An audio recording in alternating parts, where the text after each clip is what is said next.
So good day everyone. I am Zaidul Pisanabilog and right now I will be the first presenter or the first reporter. So we are done with module 1 to 3 until 7 and now we are having the module 8, which is understanding educational policies and their impact. So before we proceed, I want you to hold this question with you uh, while we are going through this lesson or while we are having this lesson. So I want you to have this question with you. Why is it important to understand educational policies? I mean, why is it really important to understand educational policies and know what their impacts are? So again, why is it important to understand educational policies and why is educational policies important? Okay, and before we proceed, let's have first the intended learning outcomes. So, what are the things that we will gain while having this lesson? So, first, if we will listen carefully and understand the lesson, we will gain knowledge of key educational policies and their implications of teaching practices, as well as we will be able to analyze the impact of educational policies on student learning and teacher professional development. And lastly, we will be able to develop skills to advocate for positive change in educational policies that affect their teaching environment. Okay, so first, let us know what is an educational policy. Again, what is educational policy? Educational policy Educational policy can be seen as a backbone of the educational system, a set of guidelines that govern the actions and decisions of those involved in the sphere of education. So again, it is seen, educational policies is seen as the backbone of educational system. So I know you know what backbone is, and you know how important backbone is to maintain the good posture, uh, to maintain our fixed body condition. So, without the backbone, it is impossible for you to stand firm. It is impossible for you to have that good posture of yours. So, in the same way with educational policy, it is impossible for the education system or the flow of the educational system to be in good flow or to have a good flow. Because without these policies that we must follow or that we should follow, then it might be chaotic. The process might be chaotic. Everything might not be in a good position.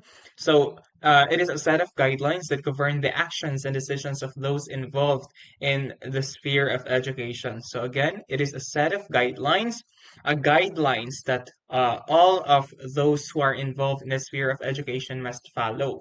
Their actions and behaviors will definitely reflect on the guidelines. And more than merely a set of rules, it encompasses a vision for the future of education. So it's not just all about the rules, the set rules, but as well as what we are aiming, what are the goals, or what is the vision that we have.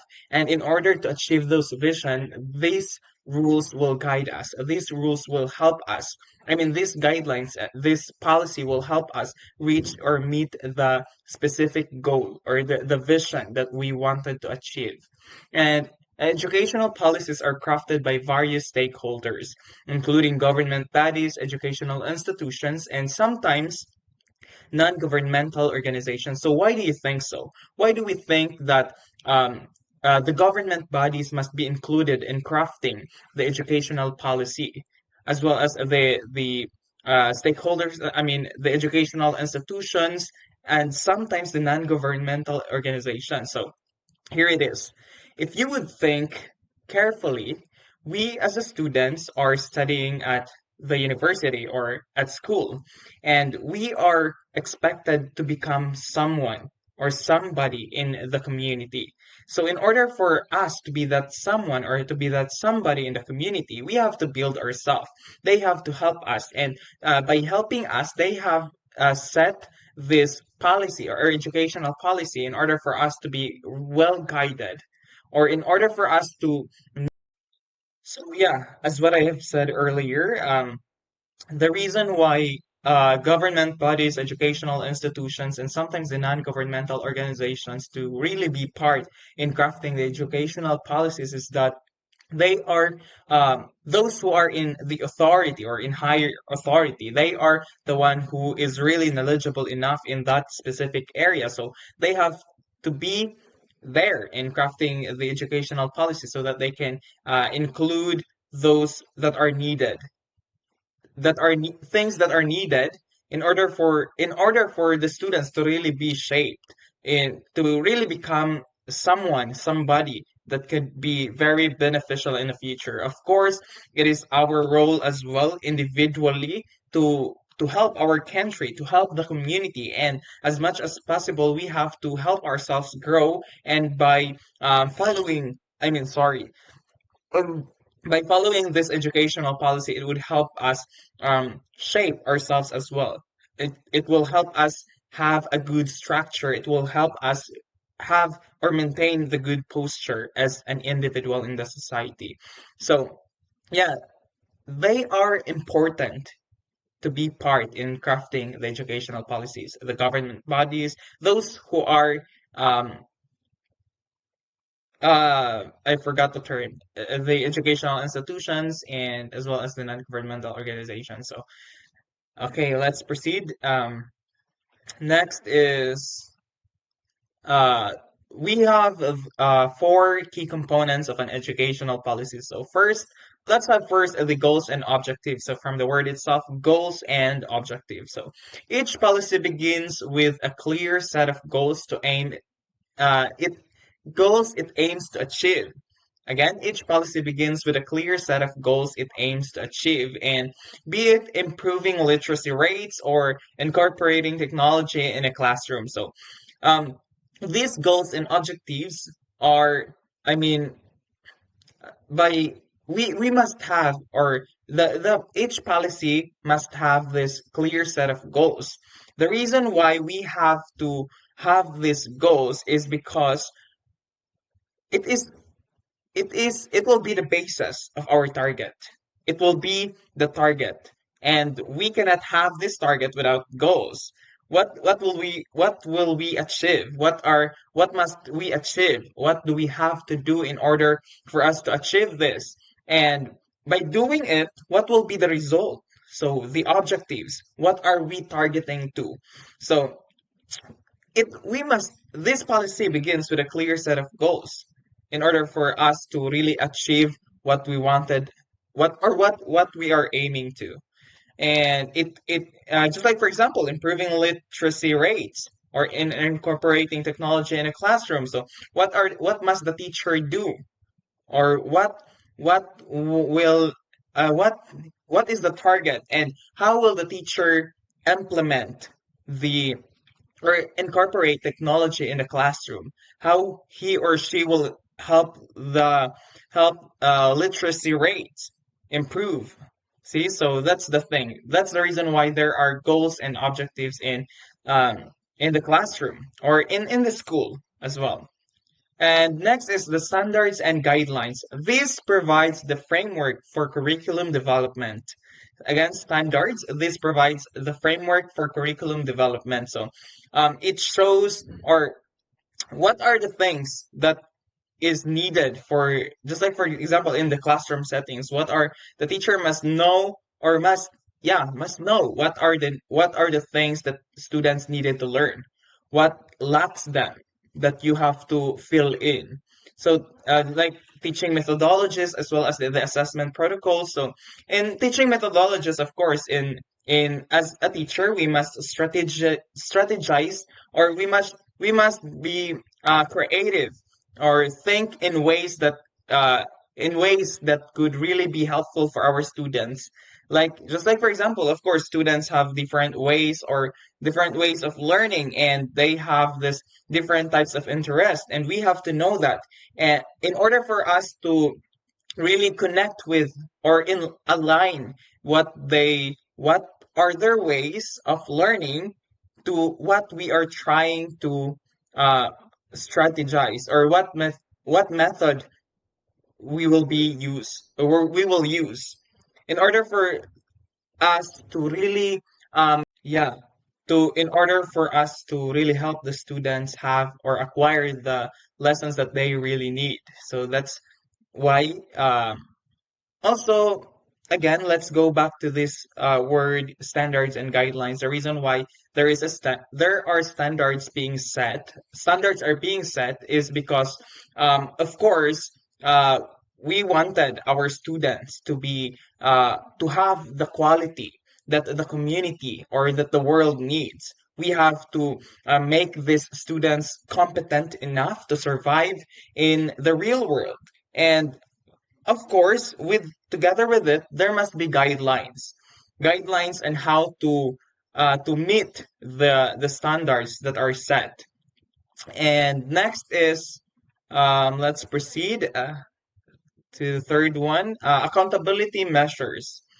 Accountability measures policies define who is responsible for implementing changes and how progress will be monitored and evaluated. So, just like for example, if the policy stated that teachers must know, just like for example, I'm giving this as an example. Just like for example, the policy is stating that teacher must know or monitor their students on which area does their students are struggling with, or what area does the students are having this high level of learning. So the teacher must know that in order for the teacher to incorporate things, or to in order for the teachers to help meet the progress for his or her students, in order for how can the teacher implement change? Okay, here's the question: how can the teacher implement change in the classroom? So of course, just like what I've mentioned earlier, students have different types or ways of learning, and teacher must be flexible enough in strategizing, and the teacher must know or monitor or observe the student's needs in order for him or her uh, to fill in those gaps that the students are lacking. So it is the responsibility of the teacher, and in the school, it is the responsibility of the higher of those who are in high authority. So next is resource allocation. Of course, this is part very important of the school system's flow. This resource allocation policies also outline how resources such as funding and training will be distributed to support educational goals. So again, the behavior or the actions of the school staffs or any other individuals in that school depends on the policy that are being implemented. So they have to follow that in order for us to really have, or in order for the school to really have a smooth flow. So just like this one, policies also outline how resources such as funding and training, so it controls everything, the flow of the funding as well as the training, so that the school will be in good quality, or the flow of the school is in quality and will be distributed to support educational goals. So yeah, and next is, why is educational policy important? So again, why is educational policy important? So here's the thing. Educational policies eliminate, again, policies eliminate such chaos by providing a structured approach to education. So it is well-structured approach in education, um so that yeah, and also they ensure that educational practices are aligned with societal needs, and that individuals are being prepared for the workforce and their roles as a citizens. Of course, these policies are helping us, or helping the teachers to to shape the good future of the students, to help the students grow competent, well, there is quality. I mean, quality student. And furthermore, policies often reflect a society's values, such as equity in education, and seek to provide a level playing field for all learners. So basically, there is no bias, because the teachers because the teacher knows what are the policy in education, and they must not disobey those things. They must follow it, and it must be fulfilled as well. So again, it eliminates chaos by providing structured approach to education. Thank you so much and have a good. Good day, everyone, and good day, sir. So my name is Milo Mapili, and I will continue to report about the benefits of the module 8, which is entitled the understanding educational policies and their impact. Okay, so the first one is to promote consistency. So policies create a consistent educational experience across different regions and institutions, no? Where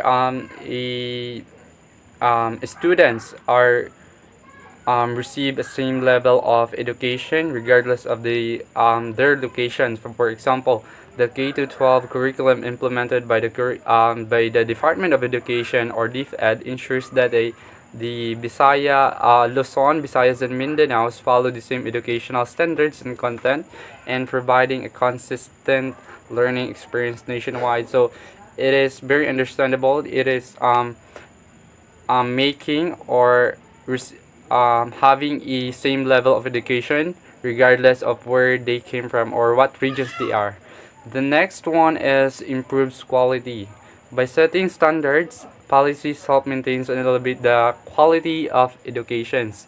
So it focuses on enhancing and maintaining the quality of the education. So the teachers or the Teacher Educational Council or TEC sets a standard for teachers' educational programs, ensuring that the teachers across the Philippines are well prepared and qualified to provide high quality education to their students. No?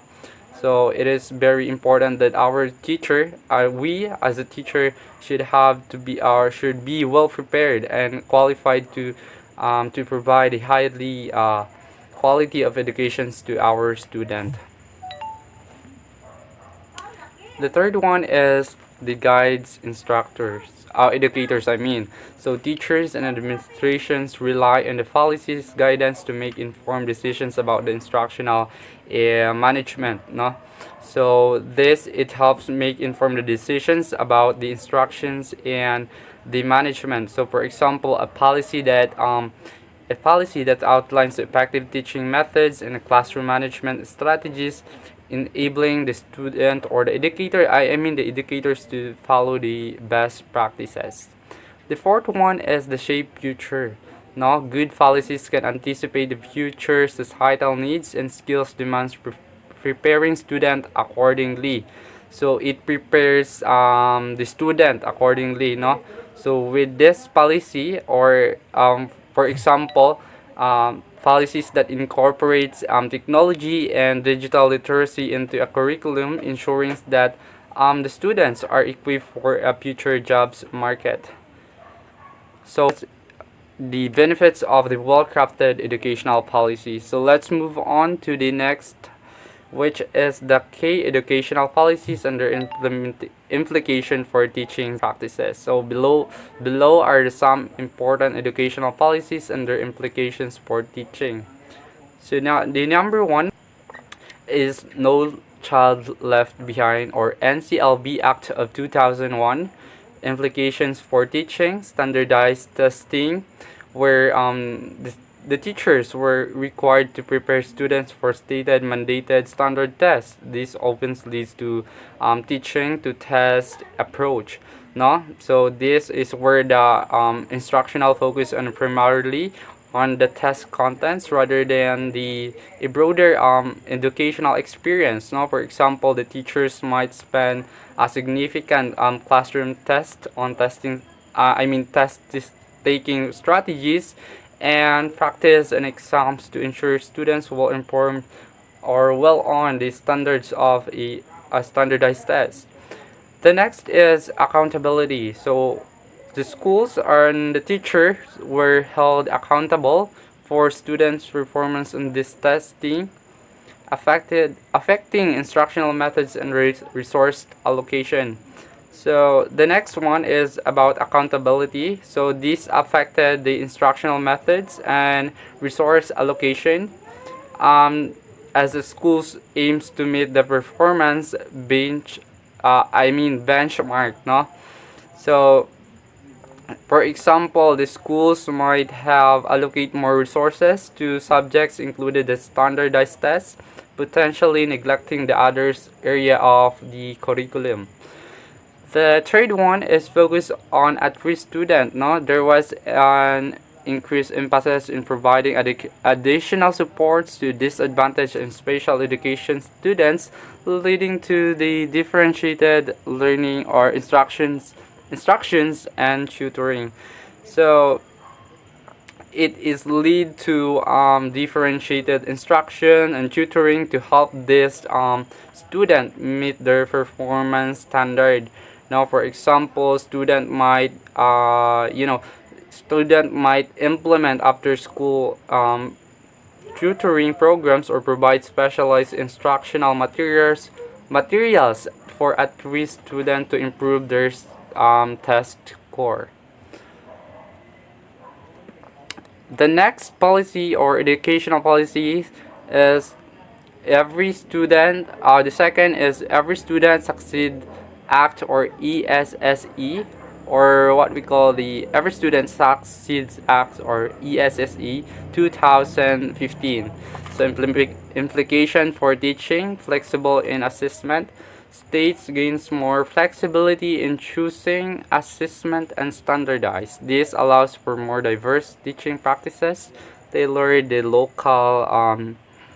local needs.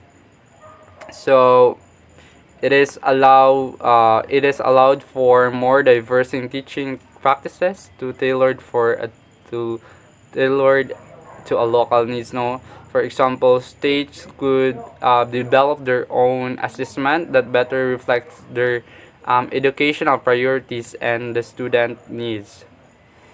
The second one is emphasis on equity. So teachers were encouraged to focus on closing achievement gaps, addressing disparities in educational outcomes across the different groups of students. So it is means of providing the like it is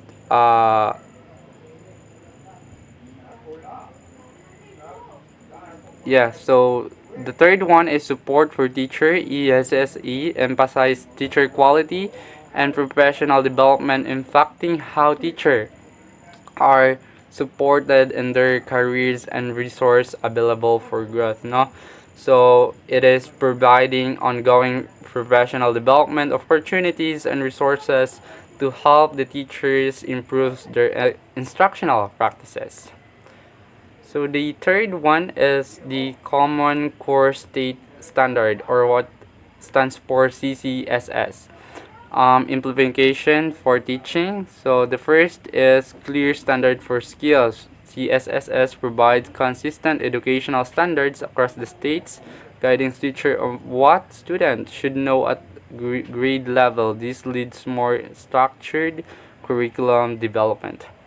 So it is a guide for teachers on what students should know at each grade level, no, leading to more structured curriculum development. For example, or for instance, teacher across different states using the same standard to and ensure the students achieve the specific learning goals at each grade level.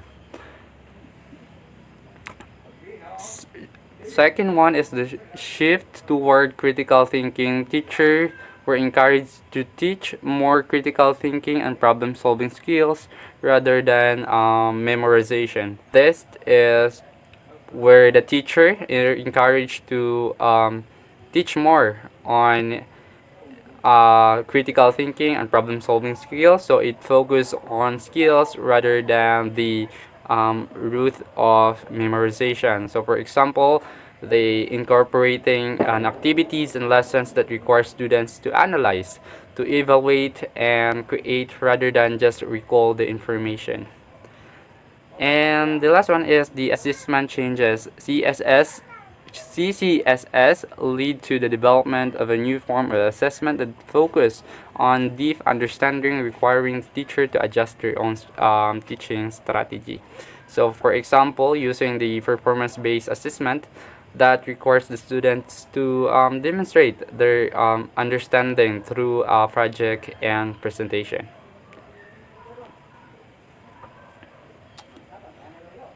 The fourth one is the inclusion and special education policy. Implication for teaching, differentiations, teachers are required to modify their teaching methods to meet the diverse needs of the student, including those with disability through individual education programs or IEPs. So it is for instance, it is creating personal learning plans that accommodate the specific needs of the a student with this ability. So the next one is the collaborative teaching. So when we talk about collaborative teachings in educational policies, so policies promote co-teaching methods and collaboration between the special education and general education teachers to ensure that all the students should have an access to the general education. So it is ensured that for example, a special education teacher working along with the general education's teacher to support the students with disability in a mainstream classroom. And the last one is the technology integration policy. So it was discussed during the online seminar about the digital integrations of integrating of technology through your expertise. So the first one is the digital literacy. So policies promoting the integration of technology in the classroom requires teachers to develop students' digital literacy and incorporate technology into a lesson effectively. So it is about incorporating, no? It is incorporating technology into the lessons effectively, no? For example, teaching student on how to use digital tools and resources for a research or something collaborations and communication.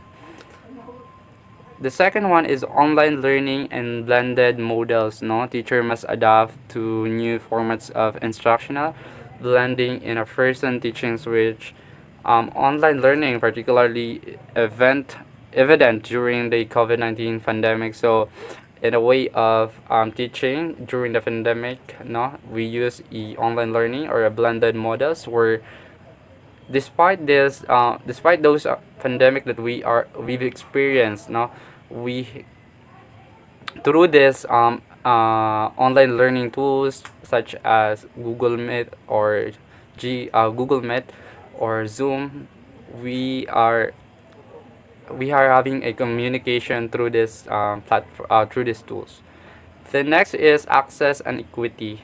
So teacher must address disparities in technology access. No, it is to ensure that the student can engage with the digital tools. For example, a providing a devices and internet access to student who lack them who lack them at home to ensure that they can participate in online learning, but it's not really did before because we are just um, having our own internet access. Hello everyone, I am Marian P. Mordido and I am the third reporter. So now let's continue the report. We have here the number six, so which is the teacher evaluation and professional development policies. So we have a two implication for teaching. Number one is the performance-based evaluations. Policies emphasizing teacher evaluations based on student outcomes and classroom observation can affect how teachers approach their teaching practices, sometimes leading to stress or a focus on measurable outcomes. So, for example of the performance-based evaluation of our teaching, which we have a for teacher, we have the what do we call that one? We have a evaluation at the end of the semester, and for also at the yeah the end of the semester, and for the teacher we have like at the end of the lesson where teacher evaluate whether her student understood or gain a knowledge of the topic that he or she gave. So this policies no so for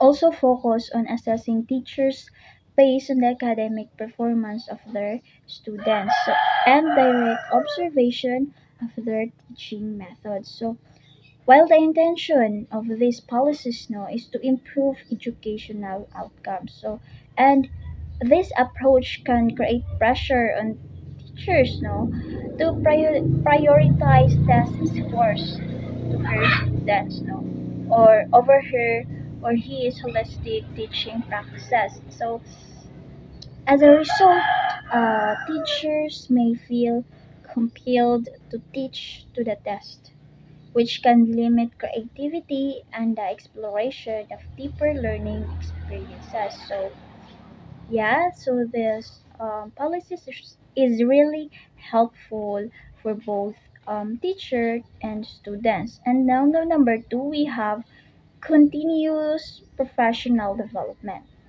So, ongoing professional development is emphasized, requiring teachers to engage in learning opportunities to improve their practice, fostering more reflective and informal teaching. That's why continuous professional development for teacher no so that's why teachers every year they have a NSET training where that training will really helpful for them to improve their teaching practices. So this policies or this kind of aspect emphasizes the importance of lifelong learning for educators.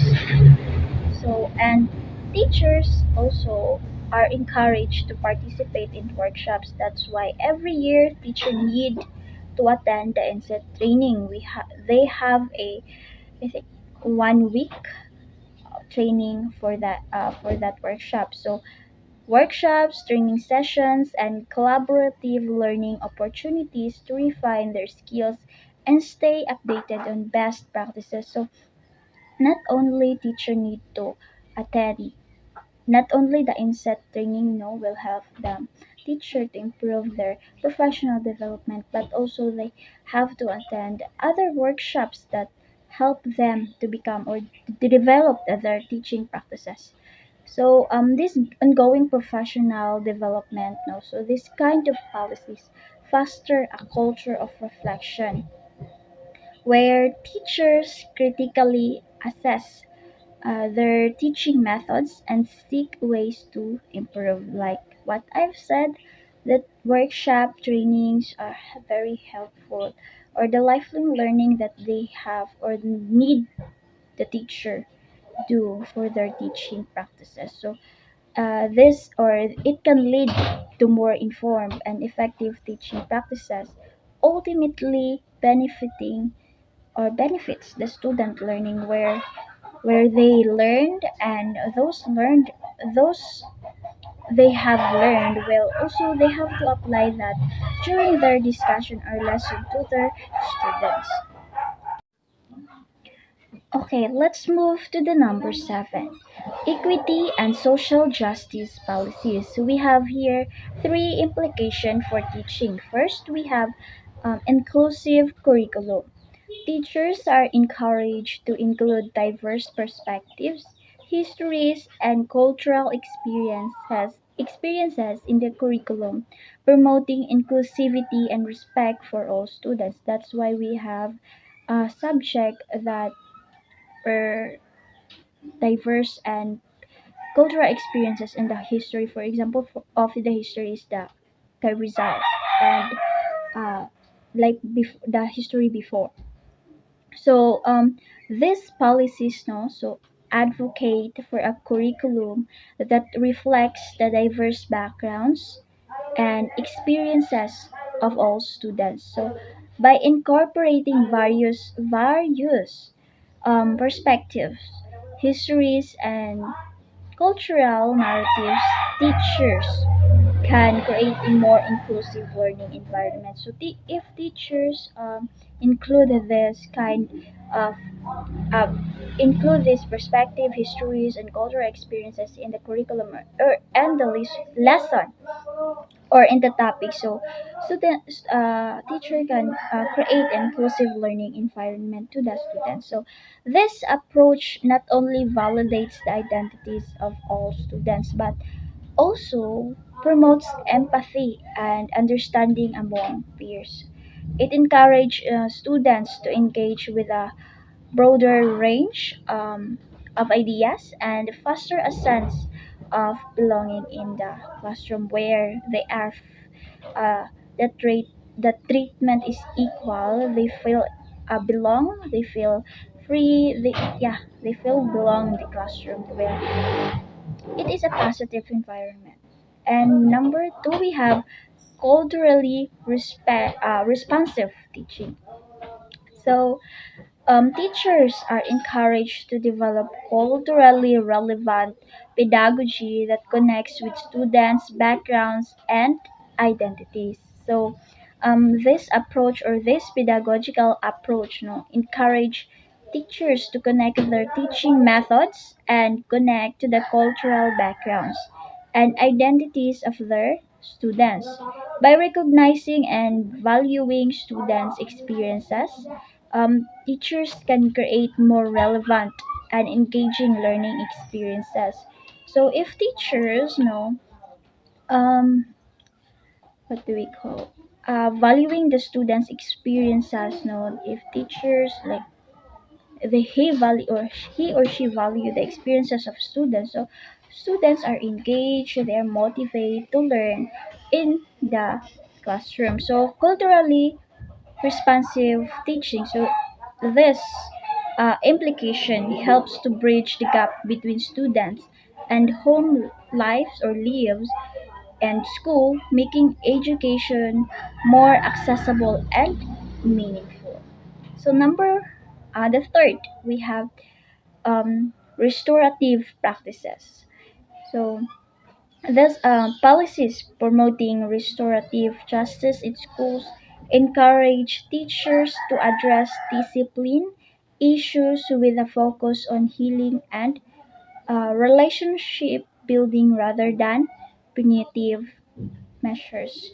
So these policies or this kind of policies, no, focus of discipline for from punitive um, punitive rather measures to restorative approach, like what I've said, that with focus healing and relationship building. So instead of simply punishing students for misbehavior, teachers are encouraged to engage in conversations that address the root causes of behavior, promote accountability, and foster a sense of community. So this approach, that's why if if students know, like we have a uh, as what I've observed during my observation as a student teacher, there are students who get bullied, like they are rude to her classmates. So if that in if that case, so uh, I observe that teachers talk privately to that students on, and that's why teachers now need to apply on the private conversation or one-on-one to her students and um, questioning or asking questions why they behave like that, what is the cause of his or her behavior, and teacher needs to what do we call that one, teachers need to be considerate for that koan, for that behavior, and also teacher need to help that students to understand or the value of being a good student, and she shouldn't or he shouldn't behave like that. If he or she have a problem to her family or in the home, it should be at home and not bring it at school. And yeah, so this approach, can lead to a more positive school climate, reduce suspensions and expulsions, and help students develop social and emotional skills. So yeah, that's the last policies we have. And for overall, no, so this policies is really helpful for both students and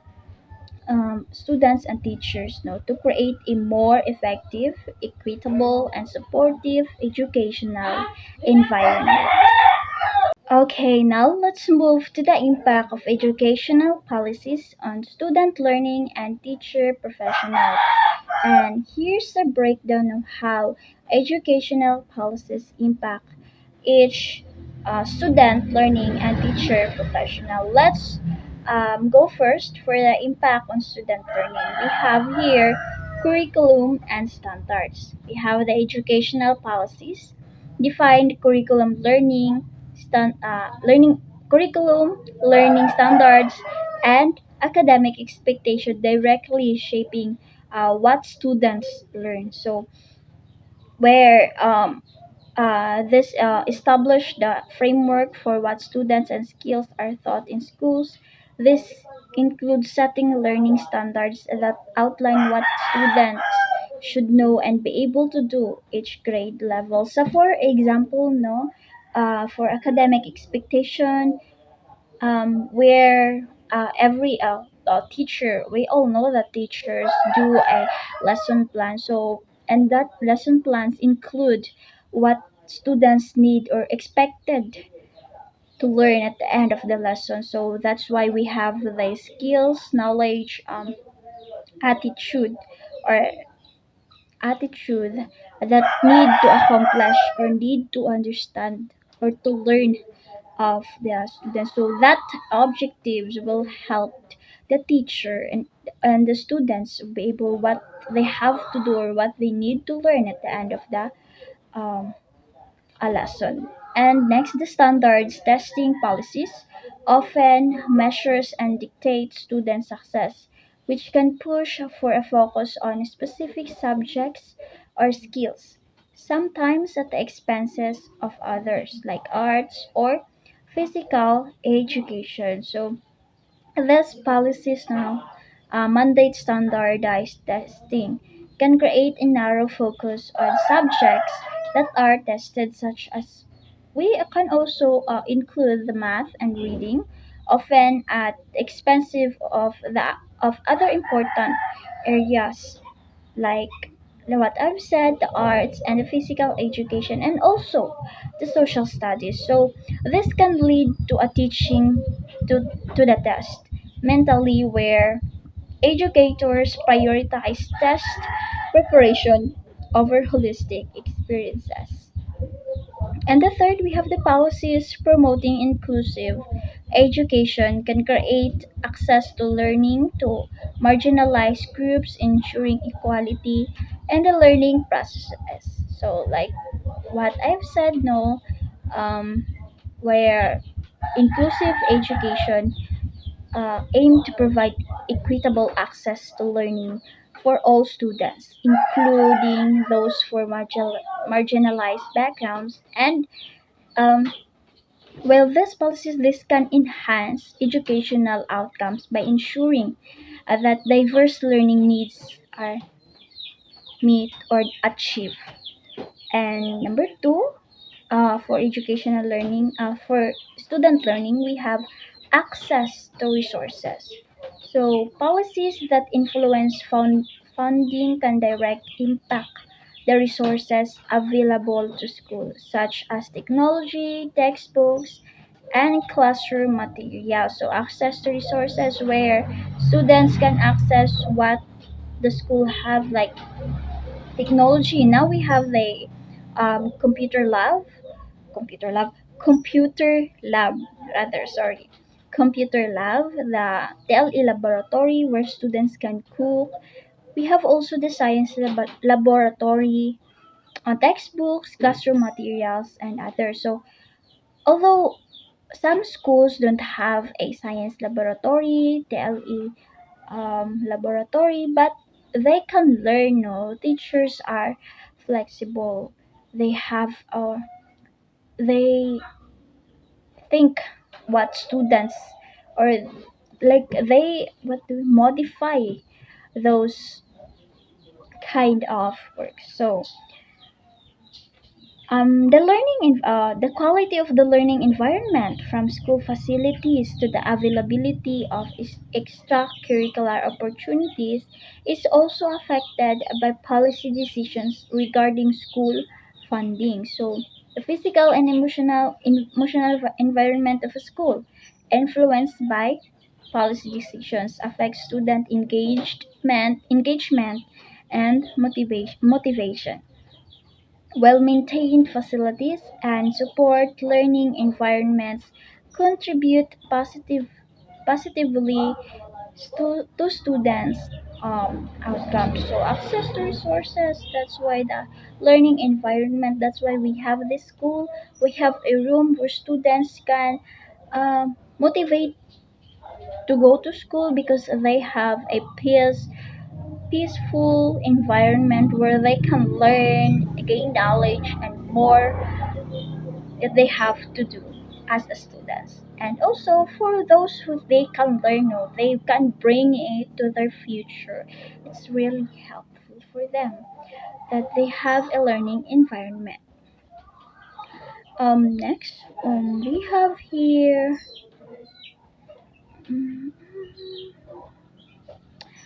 The accountability and assessment. So, policies that emphasizes regular assessments such as state or national tests often lead to data-driven approaches to improve student outcomes. There's what do we call them? Policies or regular assessments, no? Re- Regular assessments no can really help no identify areas where students are struggling and inform instructional practices. So that's why we have the diagnostic assessment, formative assessment, summative assessment, where teacher need to assess her students. No, for example, another example is the diagnostic assessment where teacher gave a test that um, before the new lesson, no, teacher gave a test. So that's where uh, those tests can be helpful for teacher to identify where areas students need to be improved. So there are many assessment or accountability and assessment that teacher need to consider. And on the downside, on over emphasis on standardized testing can narrow the curriculum and place under pressure on students, potentially harming their learning experience and development. Now let's move to the teacher student interaction and support. So policies that focus on student supportive services like counseling, special education can improve student engagement, retention, and learning outcomes. Um, Support services, no? This help or this can enhance student that like what I've said, the counseling and special education that can lead them to improve student engagement and retention. So, when students feel supported, they are more likely to succeed academically. So, they are motivated. They are motivated to learn. They are more engaged to the lesson or the topic that the teacher gave. So, if they are more supported, that they feel belong, they are motivated, or that like they are fairly treatment both student, all students. So they are more motivated and engaged in the class. So student discipline and behavior policies also influence classroom dynamics, impacting how students interact. So this kind of policies no, can shape classroom dynamics and well, can foster a supportive learning environment, while punitive measures may create or hustle atmosphere that hinders learning. So it's very important also the discipline and the behavior policies for the students. That's why teacher give a rules and regulations now before the start of the class or every year. Like the teacher has or have a or had a policies that the teacher need to obey. So those rules naman is very helpful for them to become a disciplined and well behaved in the class and also to improve their self also. And next, let's move to the teacher professionalism. Teacher professionalism. We have professional development. Um, Educational policies that promote continuous professional development help teachers improve their skills and knowledge, ensuring that are up to date with the later teaching methodology and standards.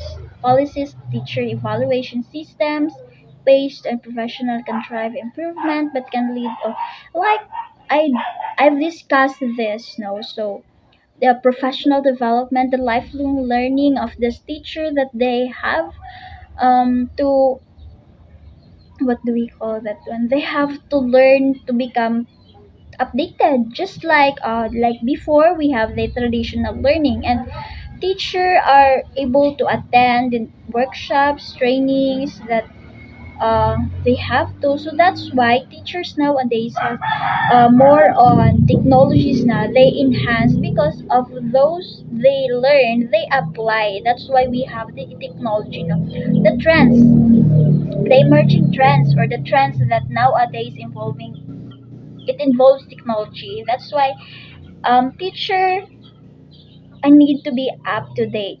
Like in motivation, before in motivation it's more on traditional, no, like no use of technology. But now we can use or teacher can use a motivation using a technology. There are more motivational tools now. Teacher are used um the during their discussion. So, teacher autonomy. So, some policies can empower teachers by granting them more autonomy in the classroom, allowing for creative to teaching, approaches to teaching, and contrast policies that standardize curricula or teaching methods can restrict teachers' freedom to adapt their lessons to students' needs. So, and teacher unions and labor policies. So, uh, we have let's go first to the some policies can empower teachers by granting them more autonomy. So, more on empowerment or versus ano siya, restriction. So, some educational policies grant teacher the autonomy to design their lessons and adapt their teaching methods to meet the needs of their students. This empowerment can lead to more innovative and effective teaching practices. Conversely, policies that impose strict curricula or teaching methods can limit teachers' ability to respond to their students' unique needs and interests. Like yeah, they are some there are some teachers now. The empowerment to use of the technology, but some teacher also um, don't know how to use using the technology or motivation. Yeah, that's Not all teachers know how to use computers. Ja- that's what I like. I observed that before in my observation. So now let's move to the teacher accountability. Performance-based policies such as merit-based pay or teacher evaluation tied to students' outcomes aim to hold teachers accountable but can be controversial. While some argue these policies sensitivize high performance, others contend they can create under, under stress and lead to teaching to test instead of fostering holistic learning. So based performance-based policies know that these policies tie that tie teacher evaluations to student performance can create incentives for high quality teaching. However, they can also lead to controversy. Some argue that measures may not accurately reflect teaching effectiveness, especially in challenging teaching environments. And the holistic evaluation, no, also it's a constructive evaluation policies that focus on professional growth rather than punitive measures. Can also can foster a culture of continuous improvement among teachers, no, and providing mentorship, feedback, and opportunities for collaboration can enhance teacher effectiveness and job satisfaction. So that's teachers accountability.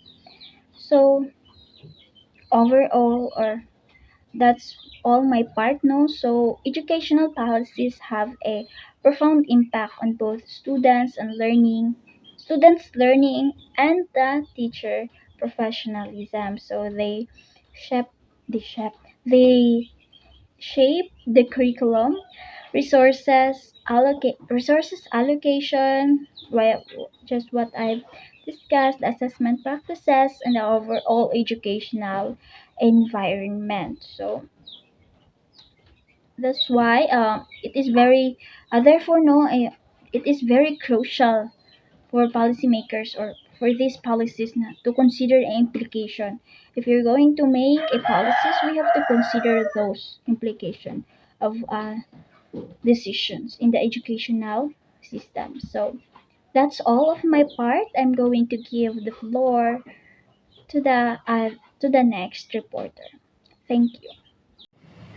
Hi everyone, I am Christine Ritterpar and today I will be discussing about educational policies in the Philippines. Some key policies and programs that shape the education system in the Philippines include K-12 Basic Education Program. Implemented in 2013, the K-12 system extended basic education from 10 years to 12 years, kindergarten and grades 1 to 12. The program includes kindergarten, elementary, grades 1 to 6, junior high school grades 7 to 10, and senior high school grades 11 and 12. Senior high school offers specialized tracks such as academic, technical vocational livelihood or TVL, arts and design, and sports. Second, Republic Act number of 10533, which is Enhanced Basic Education Act of 2013. This law institutionalized the K-12 system.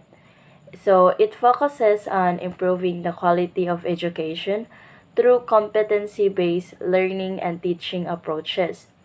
It also ensures that students are prepared for higher education, employment, or entrepreneurship after finishing senior high school. So some other learners didn't pursue tertiary. They are they are working after they are finishing in senior high school.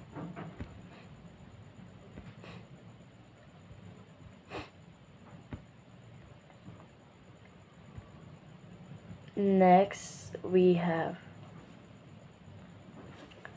3. Universal Access to Quality Tertiary Education Act of Republic Act Republic Act 10931. Passed in 2017, this law provides free tuition and other school fees in state universities and colleges, local universities and colleges, and technical vocational institutions. So, example is the Negros Oriental State University, wherein the school are free tuition, and it aims to provide equitable access to higher education and reduce financial barriers for students. 4. Alternative Learning System, or ALS.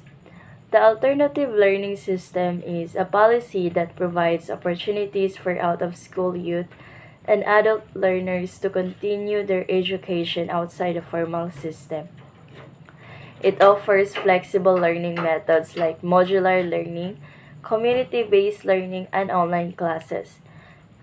So, some other learners didn't pursue or continue high school, so they are they have the opportunities for continue in alternative learning system, or the ALS. 5. Department of Education, or the DepEd initiatives. DepEd is the primary government agency overseeing education in the Philippines. It implements various policies aims at improving public education, such as the Education for All program, which aims to provide quality education for all Filipinos. So DepEd also promotes the mother tongue based multilingual education policy, which uses the learner's native language for instruction in the early years of schooling. So some other school, they are promoting the mother tongue based multilingual education so that the learners can use their native language.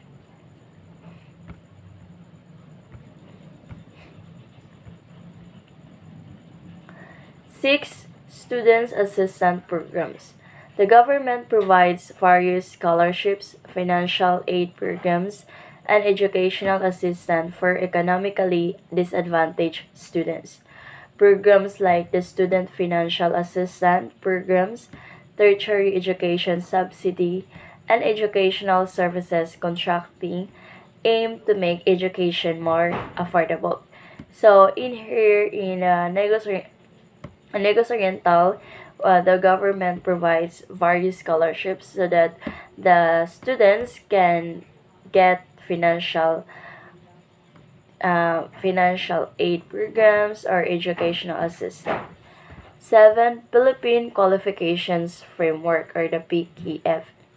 The PKF is a policy framework that aligns and connects education, training, and work in the Philippines. It defines the competencies required for different levels of qualifications across various sectors, ensuring the employability of graduates. The framework promotes lifelong learning and the recognition of prior learning. 8. National budget allocation for education. The Philippine government allocates a significant portion of the national budget to education, aiming to improve infrastructure, facilities, and the professional development of educators. However, budget constraints and unequal distribution of resources remain challenges in ensuring access to quality education for all regions. 9. Digital transformation and online learning. In response to the COVID-19 pandemic, the Department of Education shifted to online and modular learning for the 2020 to 2021 school year. This transition was part of the blended learning approach, which integrates both online and face-to-face learning.